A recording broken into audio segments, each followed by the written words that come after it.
វត្តមានរបស់ឯកឧត្តមដិតទីណារដ្ឋមន្ត្រីក្រសួងកសិកម្មរុក្ខាប្រមាញ់និងនេសាទបានអញ្ជើញចុះទៅត្រួតពិនិត្យស្ថានភាពប្រជាកសិករដែលកំពុងតែស្ដារដំណាំស្រូវឡើងវិញនៅឃុំចំណោមស្រុកមង្គលបុរីខេត្តបន្ទាយមានជ័យ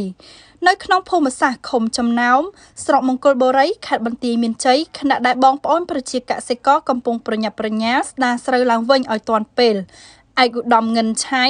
ប្រតិភូរាជរដ្ឋាភិបាលកម្ពុជាទទួលបន្ទុកជាអគ្គនាយកនៃអគ្គនាយកដ្ឋានកសិកម្មបានជូនការណែនាំលក្ខណៈបច្ចេកទេសដល់បងប្អូនកសិករអំពីភាពខុសគ្នានៃពូជស្រូវនិងរបៀបដាំដុះសម្រាប់ពូជស្រូវខុសគ្នាការដាក់ជីជាពិសេសគឺការប្រើប្រាស់ថ្នាំកម្ចាត់សត្វល្អិតបើតាមឯកឧត្តមងិនឆៃ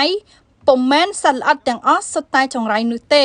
ក៏មានផងដែរប្រភេទសត្វល្អិតមួយចំនួនដែលមានប្រយោជន៍ដល់ប្រព័ន្ធអេកូឡូស៊ីនៅក្នុងស្រែការប្រើប្រាស់ថ្នាំកម្ចាត់សត្វច្រើនជ្រុលពេកបើតាមឯកឧត្តមងិនឆៃនឹងធ្វើឲ្យស្លាប់ទាំងអស់ទាំងសត្វចង្រៃនិងសត្វមានប្រយោជន៍លោកជំរុញឲ្យប្រជាកសិករពិចារណាឡើងវិញចំពោះបញ្ហានេះដើម្បីកាត់បន្ថយការចំណាយដែលពុំចាំបាច់នានាហើយធានាឲ្យបានមកវិញនូវទិន្នផលស្រូវប្រកបដោយគុណភាពព្រមទាំងផលចំណេញខ្ពស់